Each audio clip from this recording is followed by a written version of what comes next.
All right, welcome to Young Turks. Jake Huger, Jordan Uhl with you guys. Jordan Uhl of Rebel HQ fame and the host of The Insurgents, which is really a badass name for a podcast. Let's be honest about it, okay? Now, hell of a show for you guys in the first hour alone. At the end of the hour, we are asking this question on tyt.com, and we're gonna try to answer it. I don't even know what my answer is. You don't hear that often. But I want to hear Jordan's opinion. I want to get to it. Anyway, the question is, should Kanye West's pro-Hitler song be banned on all platforms? It's not whether you think it's a good song. No, it's terrible that he did that song. Terrible. The question is, should it be banned? Or is it more productive or counterproductive to ban it? So again, I don't know the answer. We're gonna figure it out. But also, several disastrous things from Trump. You're not surprised about that. We'll get to that right in the beginning, and then we got an amazing, terrible story about political correctness in the second hour. But also potentially a really positive development. Potentially, maybe. So hold on, let's see what happens. All right, Jordan, what do you got for us? We have so much, Jank. Let's jump right into it, starting with this. President Trump's battle to end birthright citizenship taking center stage at the Supreme Court today. You claim that there is absolutely no constitutional way to put this aside, to stop a president from an unconstitutional act, a clearly, indisputably unconstitutional act. I disagree with that. The Supreme Court heard oral arguments today in a case about the enforcement of President Trump's order to ban birthright citizenship. The main question is not birthright citizenship itself, but rather whether lower courts overstepped their authority by blocking that order on a nationwide basis. Before we get to the oral arguments, we're going to hear from Donald Trump, who went on one of his classic Truth Social rants earlier this morning. But first, Jank, I know you have a lot of thoughts on birthright citizenship. It was in part one of the reasons it helped inspire your candidacy. What do you make of this case, and how do you think the Supreme Court will rule? Yeah, so there's three different issues here. So number one is birthright citizenship, which should be inarguable. By the way, a little topsy-turvy there, Jordan. So I'm a naturalized citizen. So I believe that all birthright citizenship should be taken away. So I'm one of the few citizens left. No, seriously. But I do have nephews who have birthright citizenship, etc. Because that's how we get citizenship. Is you're born here. That's usually the number one way. Anyways, but there's also the issue of these injunctions from the lower courts. That sounds wonky, but it was really important, which gets to the third and maybe most important issue, which was Amy Coney Barrett grilling the Trump administration on whether they're gonna listen to court orders at all. And then there was one very clear answer to that, and then one disastrous answer to that. So there's a lot to get to here and sort out. So Jordan, take it away, and then we'll analyze. Let's get to that rant from Donald Trump. He posted this on Truth Social. Birthright citizenship was not meant for people taking vacations to become permanent citizens of the United States of America and bringing their families with them. All the time laughing at the quote suckers that we are. The United States of America is the only country in the world that does this. For what reason, nobody knows. But the drug cartels love it.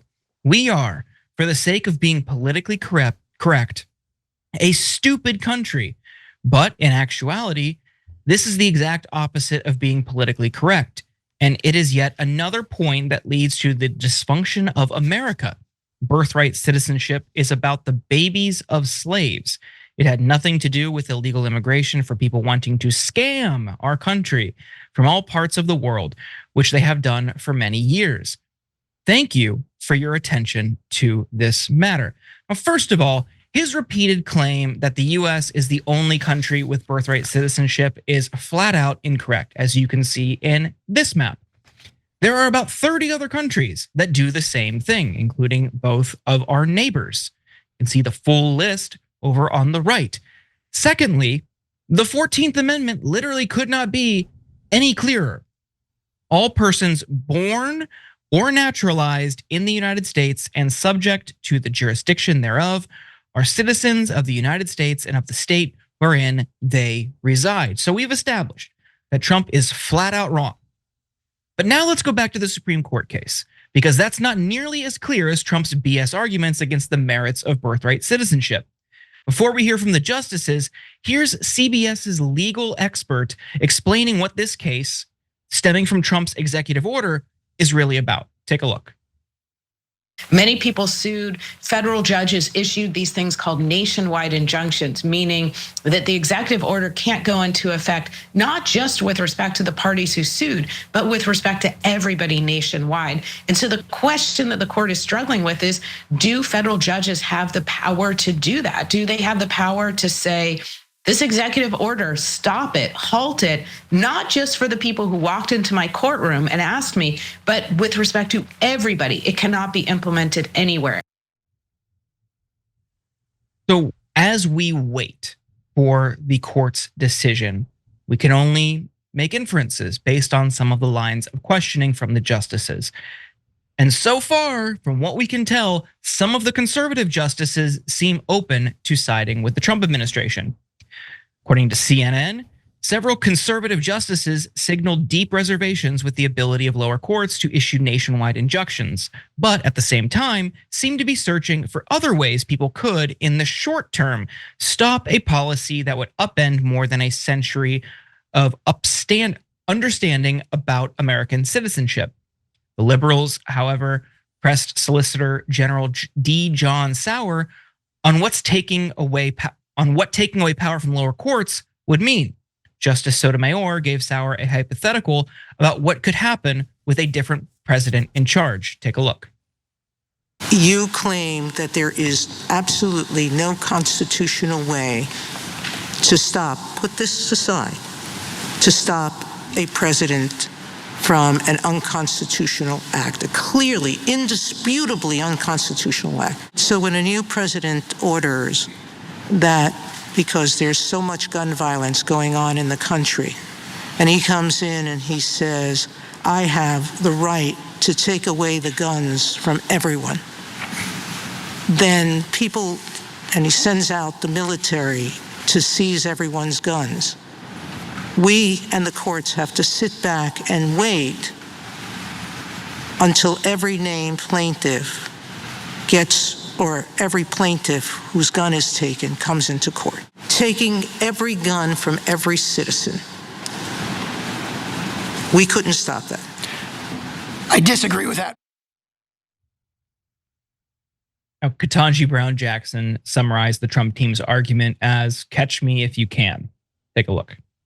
The real concern, I think, is that your argument seems to turn our justice system, in my view at least, into a catch me if you can kind of regime from the standpoint of the executive, where everybody has to have a lawyer and file a lawsuit in order for the government to stop violating people's rights. Justice Kagan says, let's assume for the purpose of this that you're wrong about the merits, that the government is not allowed to do this under the Constitution, and yet it seems to me that your argument says we get to keep on doing it until everyone who is potentially harmed by it figures out how to file a lawsuit, hire a lawyer, et cetera. And I don't understand how that is remotely consistent with the rule of law. And finally, although the merits of the birthright citizenship case are not technically in question here, Justice Amy Coney Barrett repeatedly pressed Sauer about why the government is avoiding the merits, and he made a damning admission. Take a look. This is also a follow-up to some of the questions that others have asked you about the merits of the order not being before us.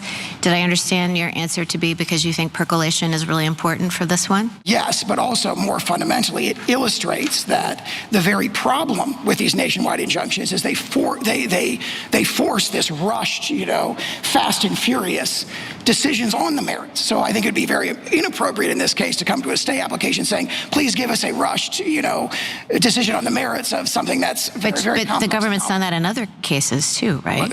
Those cases would be different. In this case, the example I gave earlier, we think it's very clear cut on the merits. This one is, we concede a novel and sensitive So this one question. isn't clear cut on the merits? This one, in this case, we want the court to address the remedial issue. One could say, in other words, they can't defend it because they know it's so blatantly unconstitutional. But Cenk, what do you think the court will decide here, do you think we should read into Justice Coney Barrett's line of questioning? Okay, so I have so many things to say about all the different justices in their line of questioning, because Amy Coney Barrett had the best questions, to be honest. That was one of them, and then I'm going to get back to a second one that was even more critical in a minute. But so in that question right there, she's getting at, okay, the birthright citizenship issue. Once we get past these issues of, hey, can lower courts do nationwide injunctions? Should they do class action lawsuits? The process issues, right? What do you think about the merits of birthright citizenship? And he just flat out admits, yeah, that was tough on the merits. But that's actually what you guys are going for. All the process stuff is to get to the conclusion where you want to take away people's citizenship. And when she asked him about that, he's like, yeah, I've never seen a lawyer in any court, let alone the Supreme Court, basically say, yeah, my case sucks. Like, he literally said his case is questionable. Okay, not literally in that he didn't use that word, but you heard him right there in that he was saying, yeah, on the merits, it's dicey. So what are we doing here? What are we doing here? And actually, one of our members has a good theory on what we're doing here. I'll get to that in a second.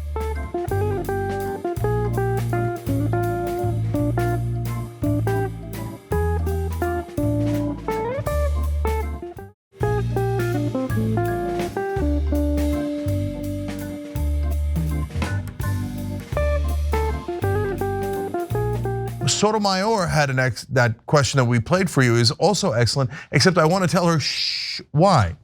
Okay, I'm largely kidding. You have to set the right legal precedent no matter who's in charge. But man, Republicans, right wing, et cetera, you better be careful with this precedent, because now back to the process issue of, can the lower courts say, hey, listen, you're going to create mayhem here if you start taking away citizenship before the Supreme Court, it goes up to the Supreme Court and the Supreme Court decides definitively, right? So hold on, that's the injunction, hold on, and let the Supreme Court decide this. And if they say yes, then you could take away citizenship, right? So Trump doesn't want that. He's like, no, I just want to start taking it away right now. Kavanaugh has some good questions about that.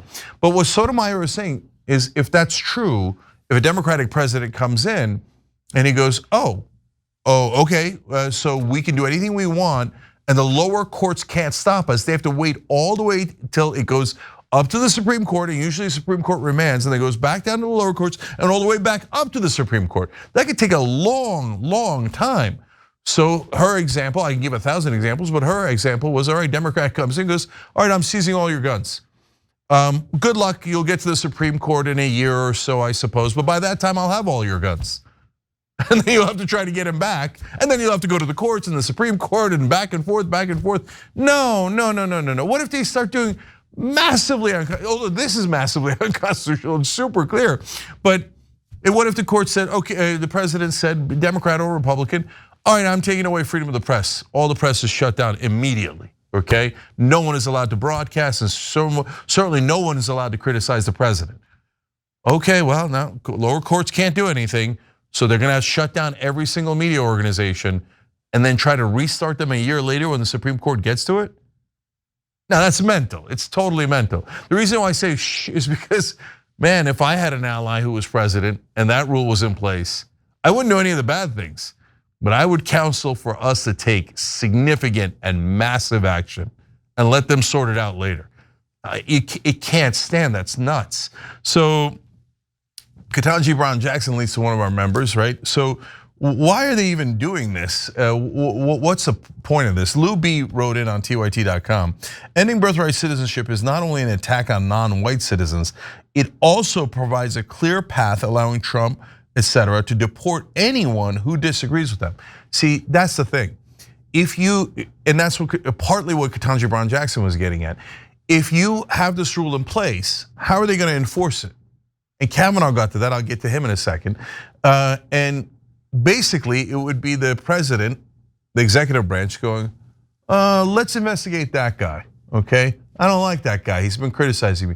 Oh, that's it, he was born here, but his parents once went on a vacation, and does that really count?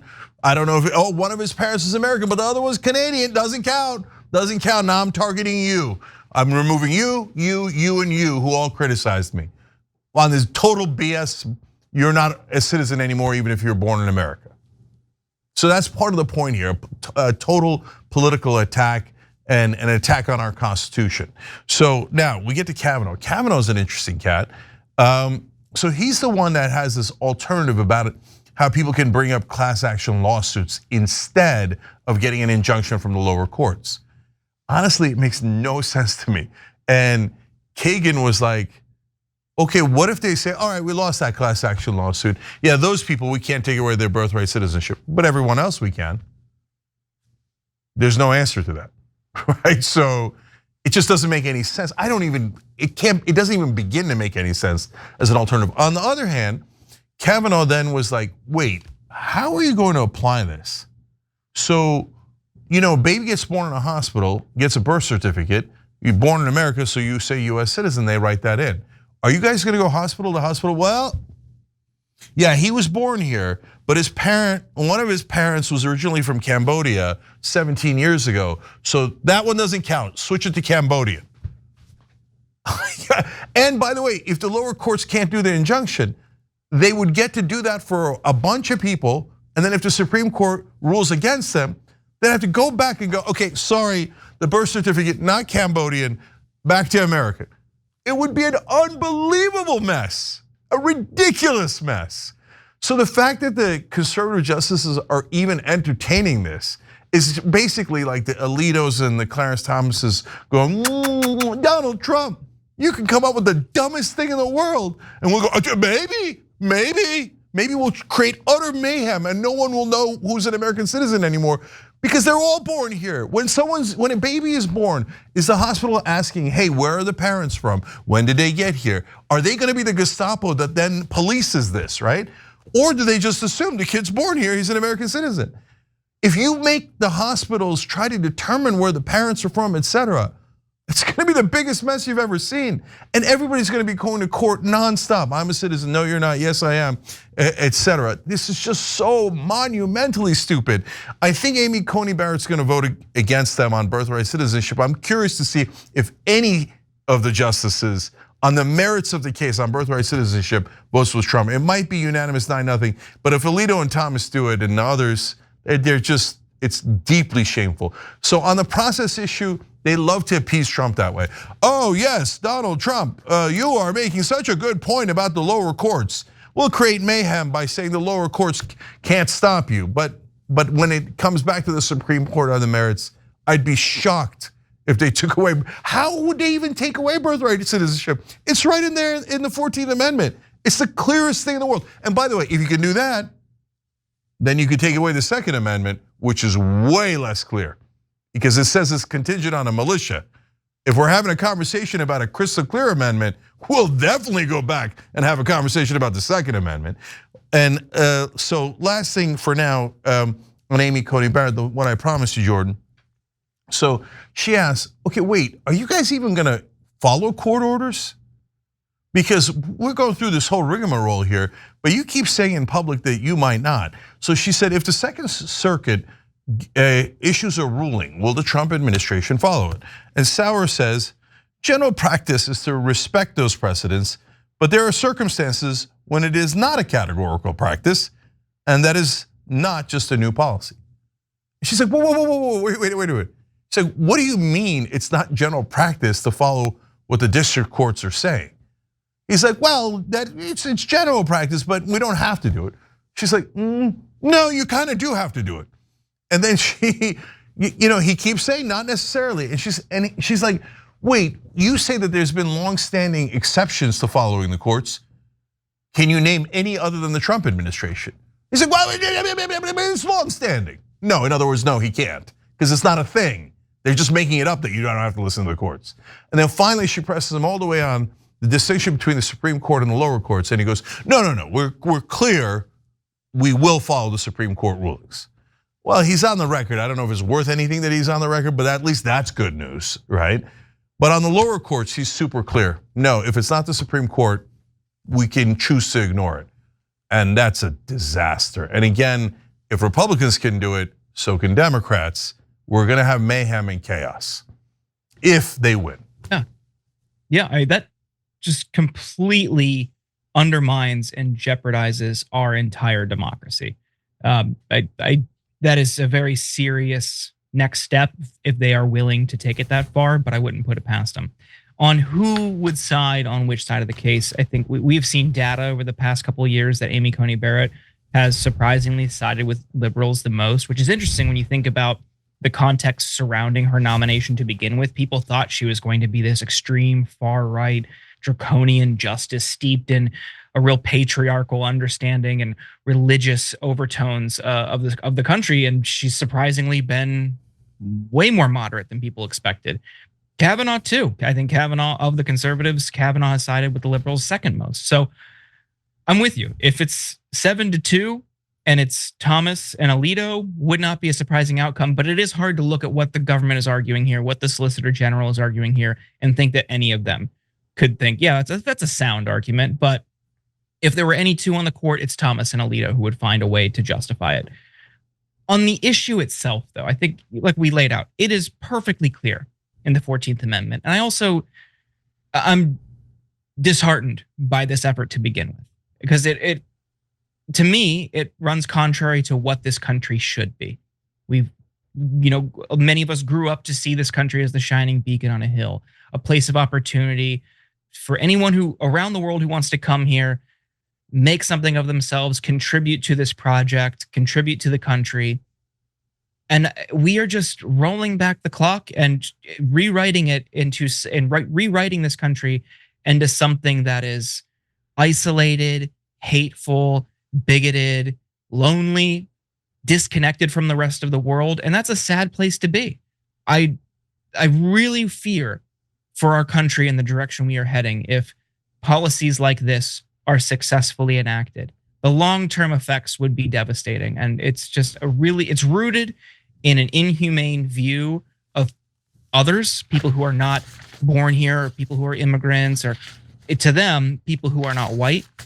But it is a disgusting state of affairs that we are in right now. Yep. But last thing on this, why go in this direction? Who asked for this? So did the people who voted for Biden but then switched their votes and voted for Trump, that made the difference between 2020 and 2024, did they think, you know what, if only we could end birthright citizenship? No, they were worried about inflation. They were worried about the border. They weren't worried about doing wildly, ridiculously, stupidly unconstitutional things. I don't know why he bothers getting himself in trouble like this. All it does is make him more unpopular. And I guess the answer is he's playing to the most radical, authoritarian part of his base, and that they get super excited at the idea of ignoring the Constitution. But I don't know how large that segment is. I know how large the segment is that hates immigrants. And that's pretty sizable, right? But to the point where you would light the Constitution on fire, I don't think that that's anywhere near as popular as he thinks it is, even among his own voters, let alone the rest of the country, which hates it. Leave the Constitution alone. All right, we got to take a break here. When we come back, Trump starts talking about freedom zone for Gaza again. Sounds disastrous, but hold on. There might actually be potentially really good news buried in there. So let's talk about it when we come back.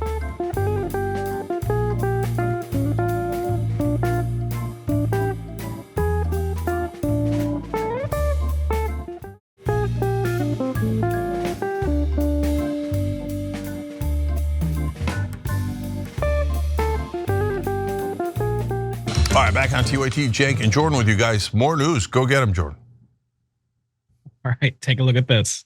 There are days that I feel so alone in this chamber as the only Palestinian American serving in Congress. The dehumanization and the anti-Palestinian racism here is painful, especially when my colleagues remain silent on the starvation of children and vote to send more bombs to the Israeli government while they commit war crimes with impunity. I pray that the ongoing Nakba against the Palestinians will end.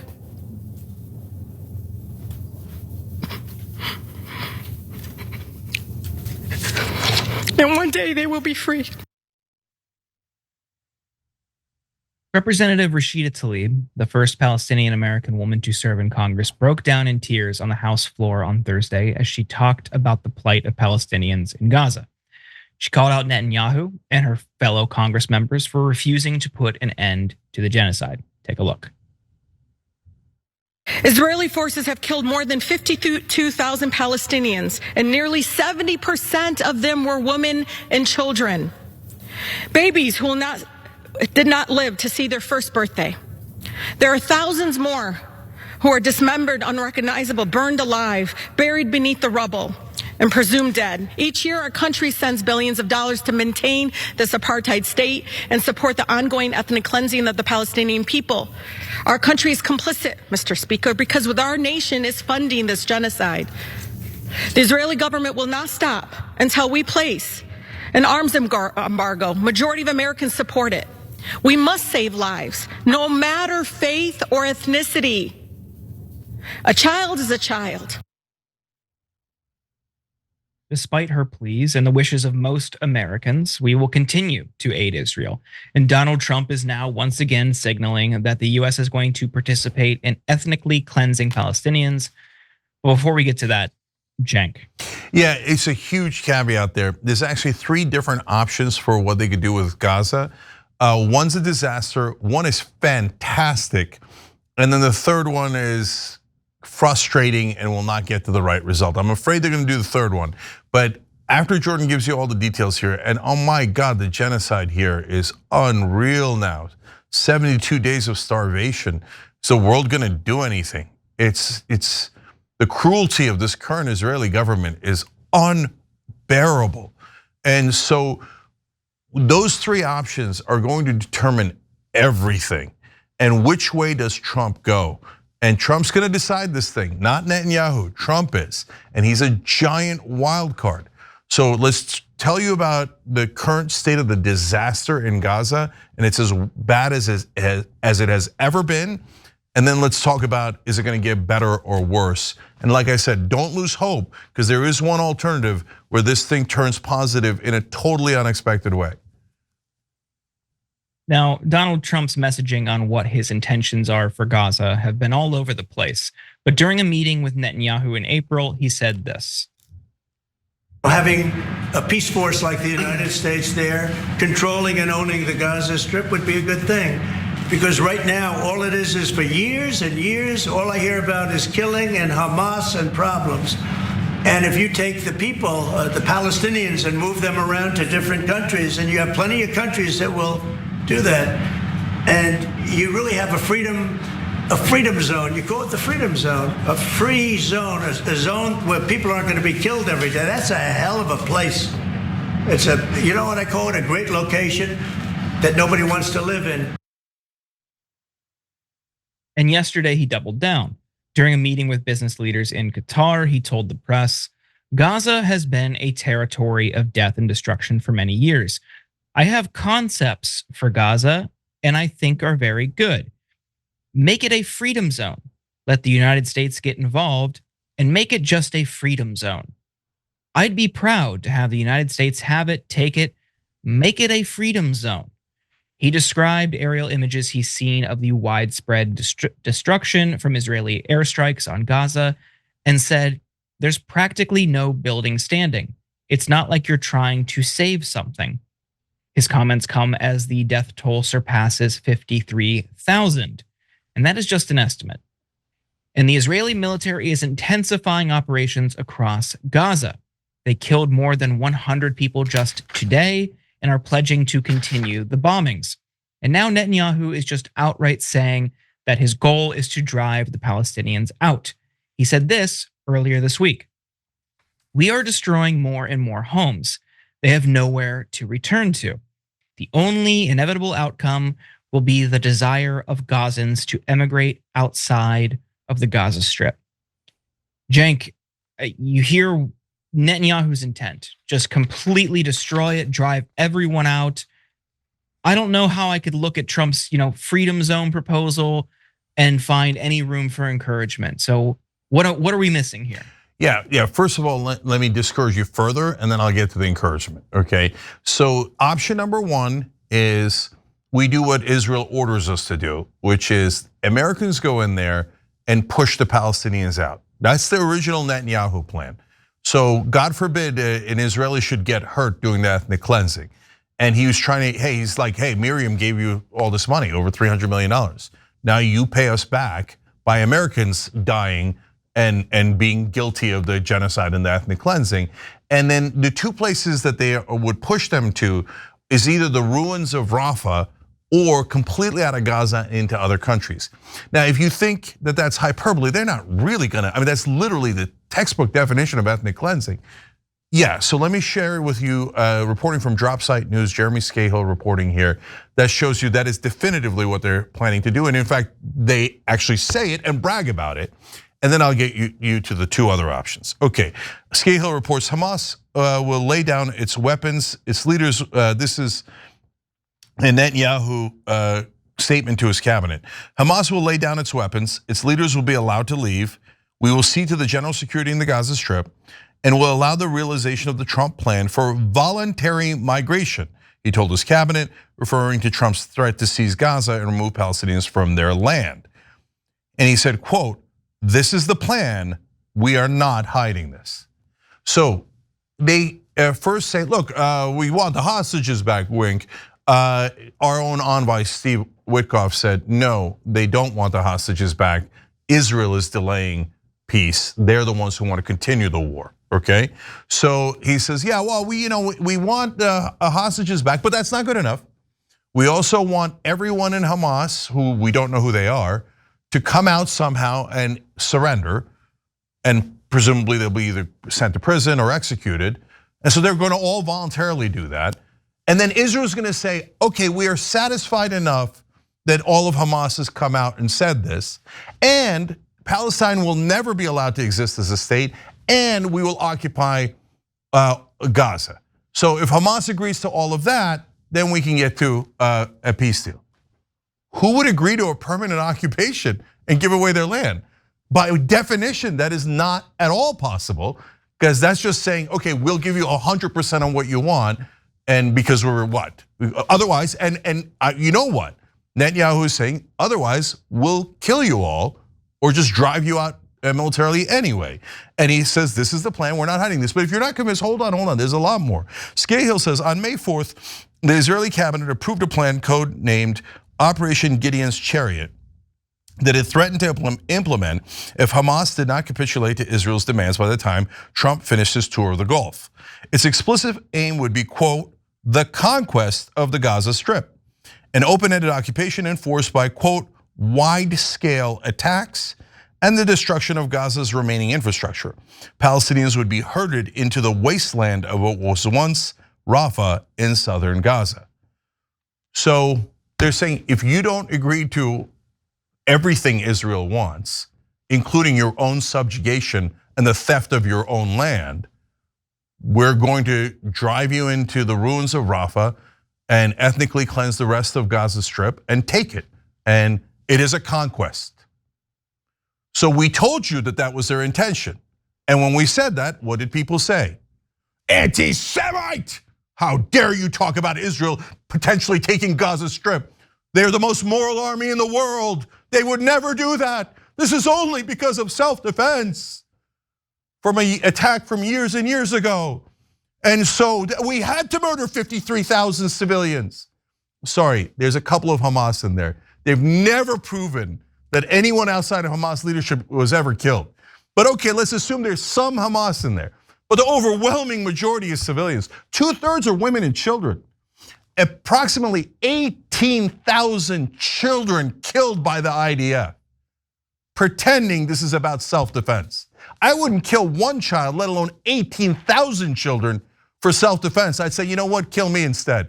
If the choice is between me and 18,000 children, really, that's a hard choice for me? I guess it is.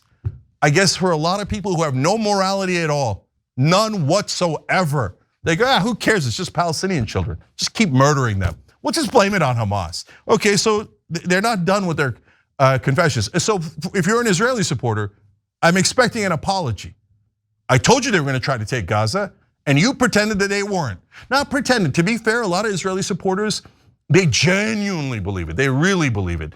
And even as they see with their own eyes, And they hear with their own ears that Netanyahu saying, yeah, it's a goddamn conquest. Of course we're gonna take the land. They're like, no, it can't be, it can't be. Israel's the most moral nation that's ever been created. So it can't be that my eyes must be lying to me. Oh, it's all Hamas numbers, it's all Hamas, it's all human shields, it's all what's the next propaganda line I have? No, they're taking the goddamn land, we were right. Every supporter of Israel that pretended that, again, sorry, not pretended, that genuinely believed that they weren't, you were wrong. So are you ever gonna say it? No, no. Israel's the one country that can never be criticized. Jesus, man.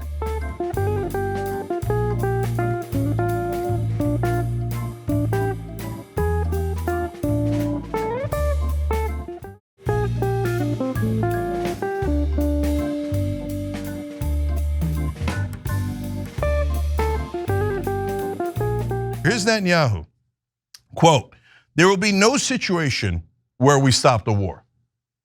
I don't know how it could be clearer than that. He says the situation has changed. In the coming days, we will go in with full force to complete the operation. Completing the operation means subduing Hamas, it means destroying Hamas. When he says subduing and destroying Hamas, he explained earlier that means the conquest of Gaza, that means the ethnic cleansing of Gaza, and that means Israel declaring Gaza their own after they drive the Palestinians out. This is a sick terrorist running a nation, and we're funding him endlessly, blank check after blank check. Mr. Terrorist, what would you like? Oh, you're going to murder more children. Oh, you're going to do genocide and ethnic cleansing. Oh, yes, right away, sir. Biden, yes. Kamala Harris, yes. Donald Trump, yes. So far, but hold. Okay, last quote here from Scahill at Dropside News. Netanyahu added that Israel had set up a mechanism to coordinate the removal of Palestinians from Gaza, saying, quote, the main issue is this, we need host countries willing to absorb them. That's what we're working on right now. So in other words, we're gonna drive them all out of Gaza and we're gonna push them either into the Sinai Desert or whichever other Arab country is willing to take them. And we're just gonna steal all of their land in Gaza. And yes, it is stealing. It is definitely stealing the land. And who cares? Yeah, kill them, drive them out, ethnically cleanse them. This is genocide 101. So now, Rashida Tlaib, before, if she had said genocide, apartheid, ethnic cleansing, she would have been sanctioned. They would have said, oh, that is terrible anti-Semitism. You're not allowed to say things that are true about Israel. Sanctioned, right? But she wasn't sanctioned, that's interesting. Why? Well, a couple of things have happened. Number one, now the genocide is utterly indisputable. If you're disputing that it's a genocide, okay, I mean, you could dispute that the sky is blue and the grass is green, but you sound like a lunatic. I mean, if this isn't a genocide, what the hell is?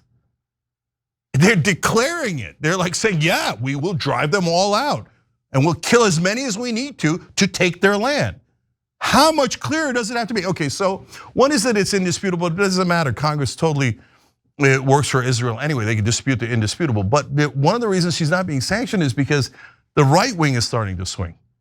And the Tucker Carlson and so many others, Marjorie Taylor Greene, she came on the show and said, we shouldn't give any more money to Israel.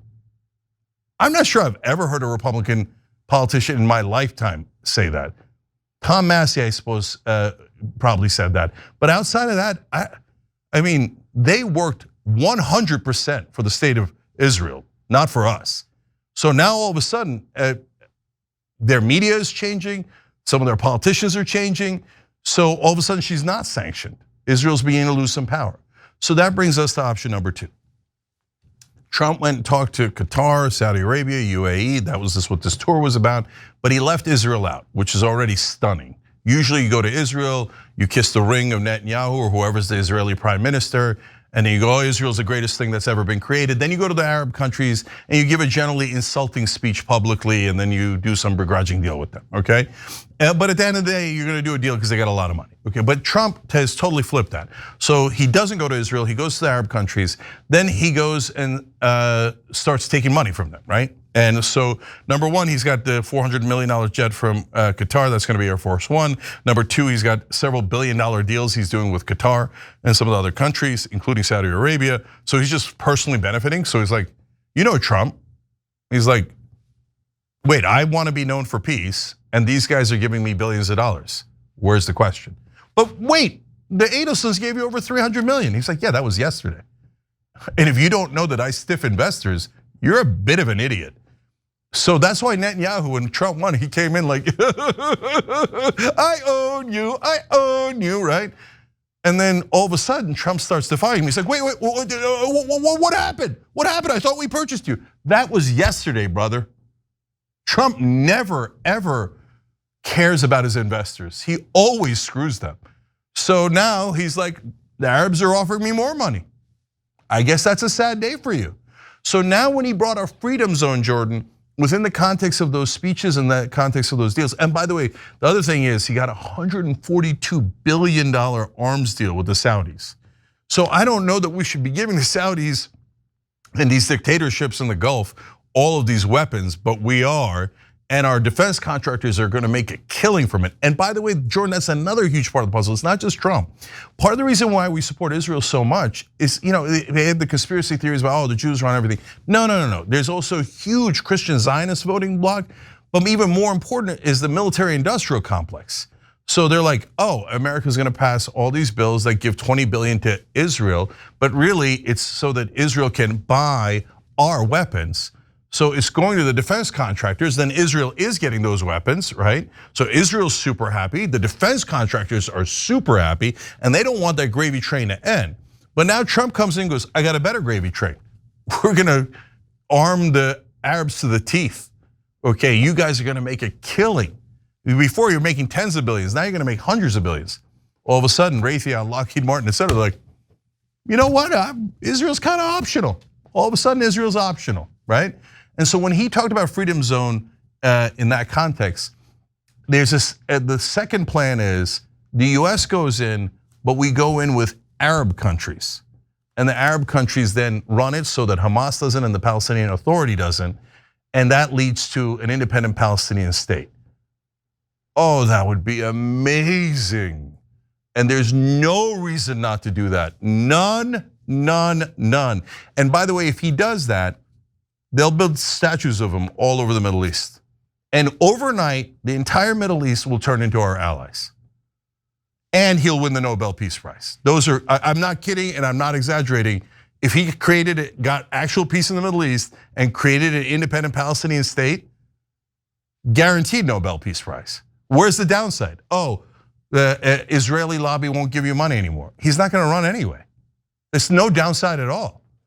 Okay, the third option, unfortunately, sounds halfway okay, but is disastrous.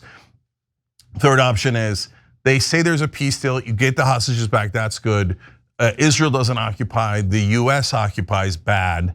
And eventually there's loose talk of a Palestinian state at an undetermined time, and whether they'll ever actually have sovereignty in their own military is left to the future. In which case, Netanyahu is going to find 8,000 ways to destroy that deal. It'll never happen. They'll just wait Trump out, and the next establishment politician will do whatever Israel commands.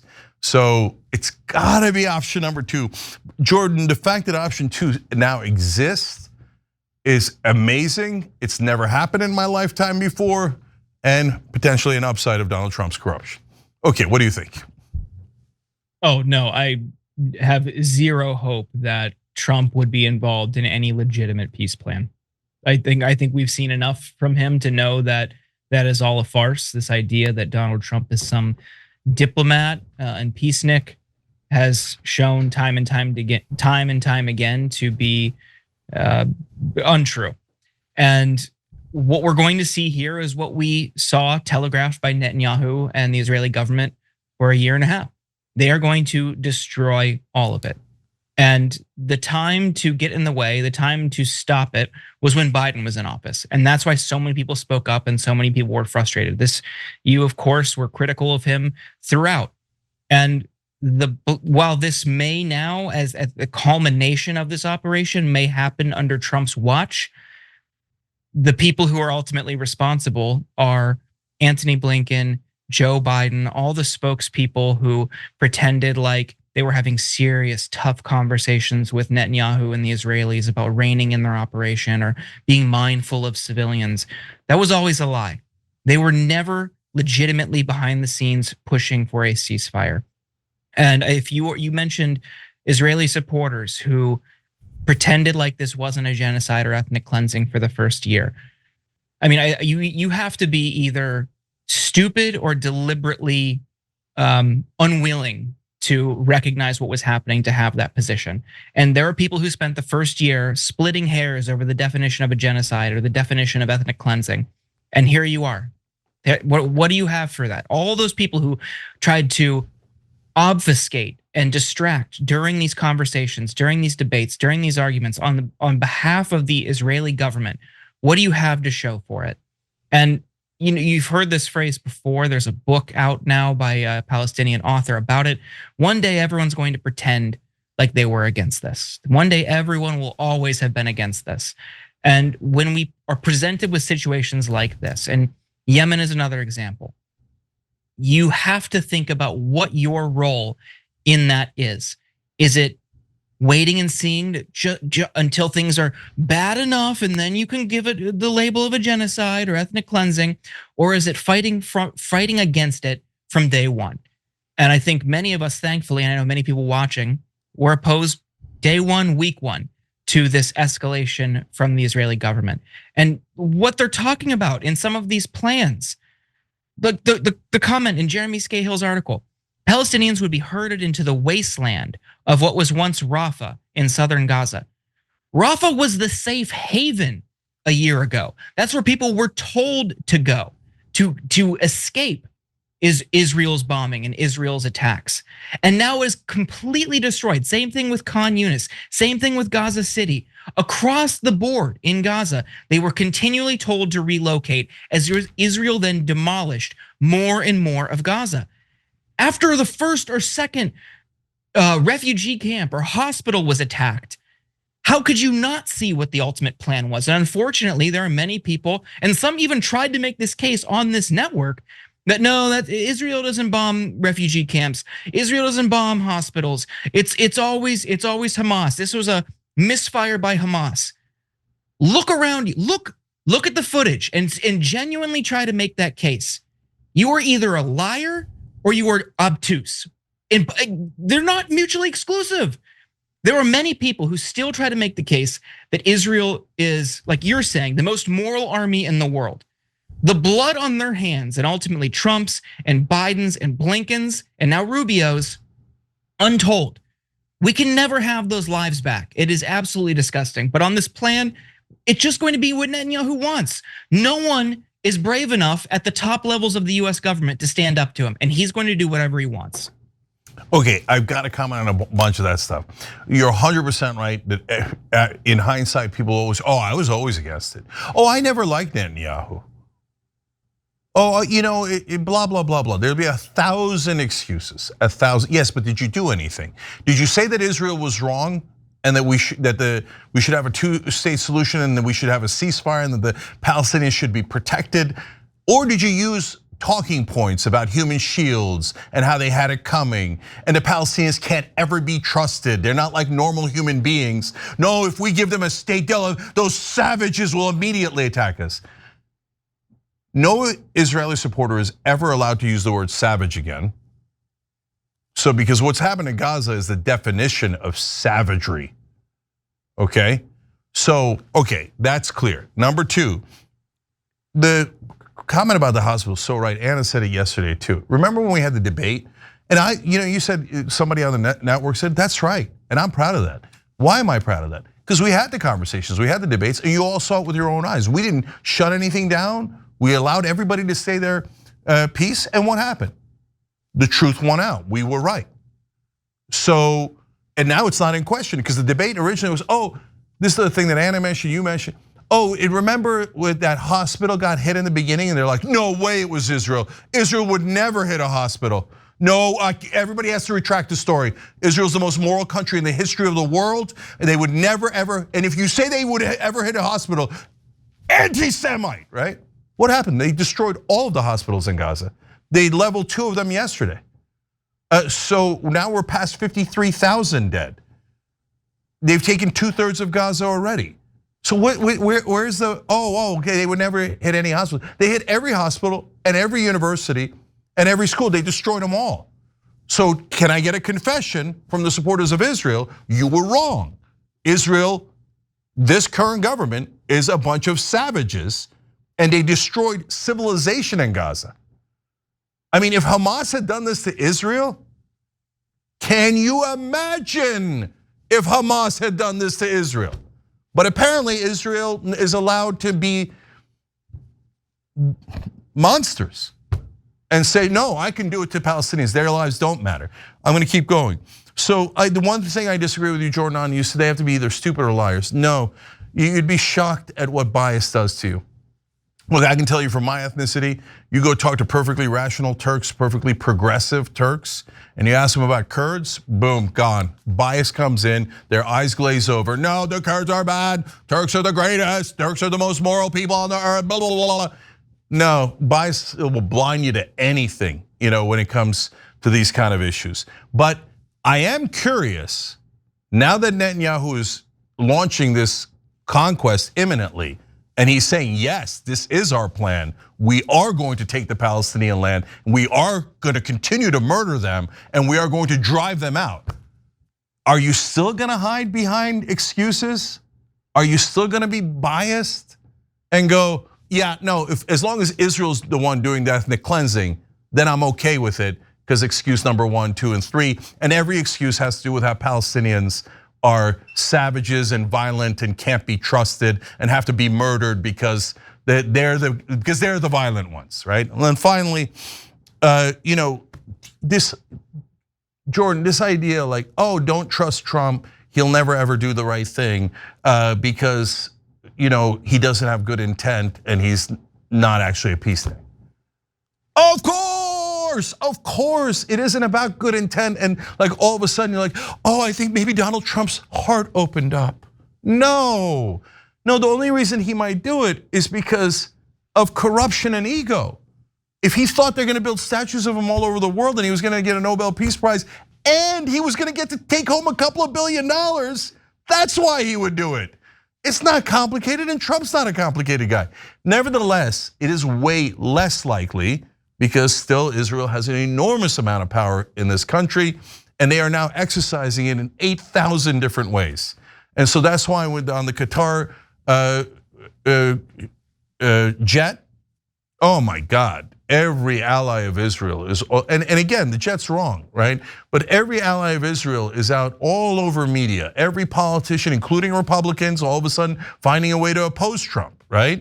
Etc. And going, no, Qatar's a bunch of terrorist Muslim savages. We have our biggest base in the Middle East in Qatar. If they're such terrorists, why are we working with them?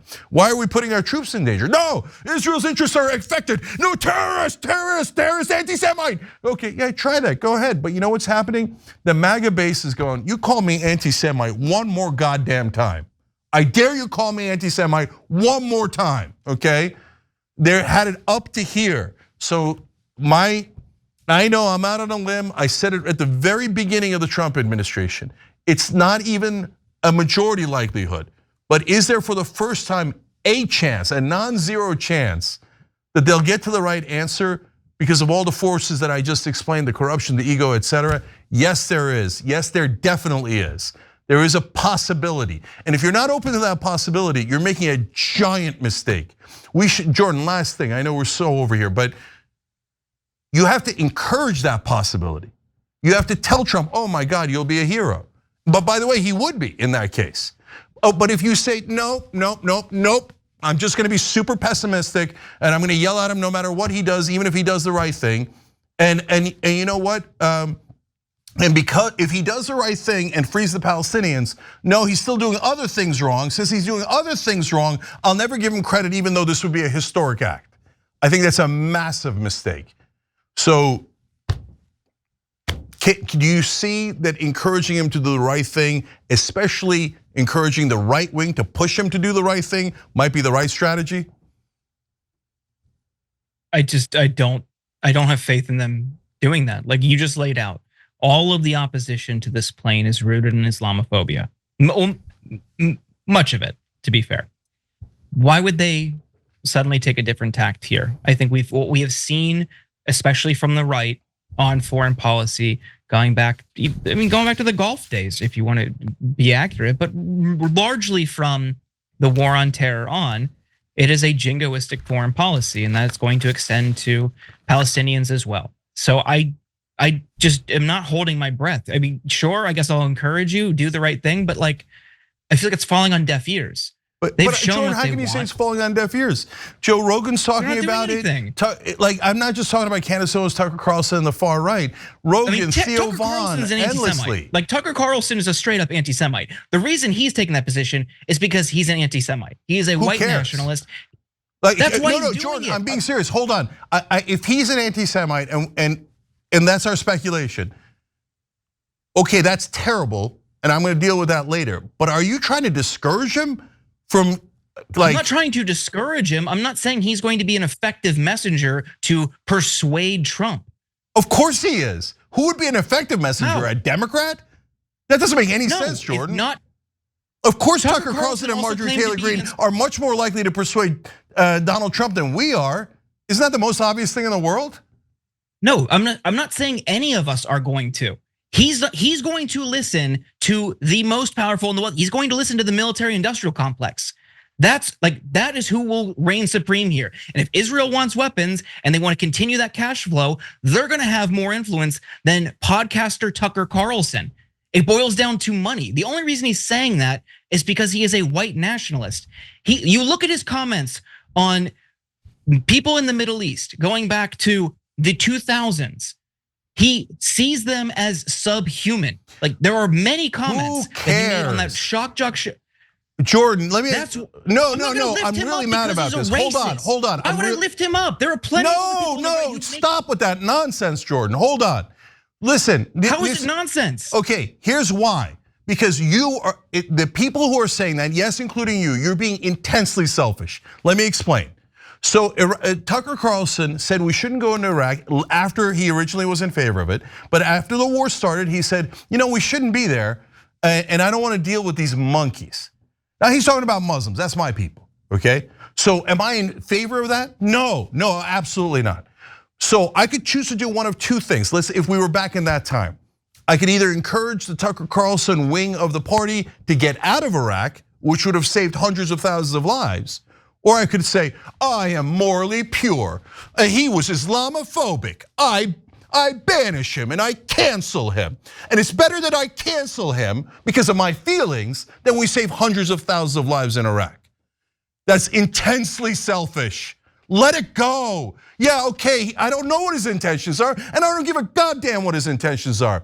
You've got to get the right wing. I'm not saying that it's going to be easy, Jordan. I'm not saying, I'm not naive. It's not like I don't know. I've been railing against the power of the Israeli lobby and the military-industrial complex. But if we just go, oh, nope, I don't want any allies. I don't want allies from the people who are in charge now. How could you not see that that's maniacal and intensely selfish? Because they're not our allies. When have they ever shown to be an ally? Right now. They're saying. No, they're not. They haven't done anything. Jordan, what the hell do you want him to do? Marjorie Taylor Greene says, I don't want to give any more money. Because he says one thing, you're like, oh, let's listen to him. He hasn't done anything. Jordan, I'm not saying go vote for Trump. I'm not saying go support Trump. I'm saying push Trump to do the right thing. The guy but says you say no. You say no. You say no. You're letting the Palestinians die because of your selfishness. It drives me crazy. Jake, I have an award for running a ceasefire website that millions of people around the world have used. You're calling me selfish? Yes, I am. Jordan, you've done. Because I don't inherently believe one thing that Trump said on camera. No, it's not about believing, Jordan. It's not about believing. So first of all, Jordan, you have been freaking amazing on this issue. You've been one of the best people in the country on this issue, and I love you for it, okay? But I'm not asking you to be naive and go, oh, I just trust Trump on everything now. I'm asking you to be political and strategic and your normal, incredibly smart self and go, when the right wing comes to our side, we're not going to their side. When they come to our side, whether it's Tucker Carlson or goddamn it, Joe Rogan, when they're all coming to our side, Don't tell them, I don't want you. You're an anti-Semite, you're a white nationalist. I don't want you, and I don't believe you. Take yes for an answer. For God's sake, for the Palestinians' sake, Jordan, you've been amazing on this. Please take yes for an answer. When he does something. No, we gotta push him to do it, Jordan. By the time he decides to do it or not do it, it's too late. If you just sit back and go, I'm not gonna help the right who wants to stop the funding to Israel, the right who wants to stop the ceasefire, etc. I don't believe them, they're all racist. I don't believe them, I'm not gonna help them. Okay, oops, they didn't have enough power because they had no allies on our side, they had no allies anywhere else. And so we gave up, we sat on our hands, and we were losers and we were pessimistic, and we gave up on the Palestinian people. We just gave up on them because calling Tucker Carlson an anti-Semite was more important to us than saving Palestinian lives. That's my opinion, I can't stand it. I think you're dead wrong on it. I love you, you've been wonderful on this issue, but no, when the other side comes to us, on a super important issue where lives are on the line, I don't care about what their past is. And they said the wrong word once. What do they think about trans people? Are you kidding me? Let's go save some lives. Let's save some lives. We're not in charge. We're not in charge, they're in charge. And when they say, yes, we agree with the left, yes, we agree with Palestinians, the correct answer definitively, inarguably, is yes.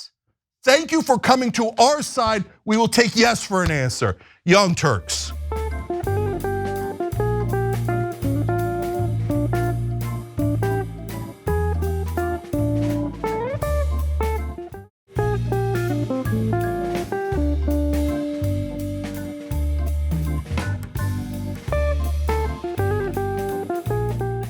All right, back on TYT. Hey, Jordan, before we go on, it's Cenk and Jordan, obviously. Can you tell folks your website where they can help Palestinians? Of course, yeah, ceasefiretoday.com. And whatever action you want to take, as little as signing a petition or emailing your member of Congress, or you can call Congress. There's a button you can use that'll automatically dial it for you. Whatever you want, it's on there. And you don't even have to live in the US. There's actions for people around the world. ceasefiretoday.com. All right, sounds good. Let's do the last story here for this hour. All right, take a look at this. Speaking of the Jews, have you seen Kanye's new song? Bro. What? Here's the thing. What? First of all, kind of catchy. Well, that's the problem with it. Well, Kanye West's anti-Semitic song, Heil Hitler, has been banned from major music streaming platforms. It does remain available on Elon Musk's X. That prompted Joe Rogan and comedian Tom Segura, who we showed you at the top, to debate whether banning the song is the right move. Here's more. The song has so many millions of hits on Twitter. It's been banned from every platform. Yeah. But is it good to ban things from platforms, or is it better to let it be out there and let people talk about it? Because if you ban it, then people want to hear it more. That's true. And then it becomes more popular, and then it kind of supports what he says, which is that there's this concerted effort, if you talk about Jewish people, that they're going to remove you from everything, remove you from banking, which is what he's saying. They run everything. So if they didn't, like if it was just, you were talking about Puerto Ricans, look what happened to Tony. Nothing. Yeah. He's doing great. Yeah. You know what I mean? Like if there's certain people that you're allowed to pick on and make jokes about or mock or say something, and you can get away with it. Yeah. Well, I think he's made his point. I think we all get it now. The song has racked up nearly 10 million views just on Kanye's account alone, with many more, including many white supremacists and anti-Semitic accounts, gleefully sharing the song on theirs as well. Segura also raised the consequences of the song encouraging anti-Semitic behavior from Kanye's fans. Take a look.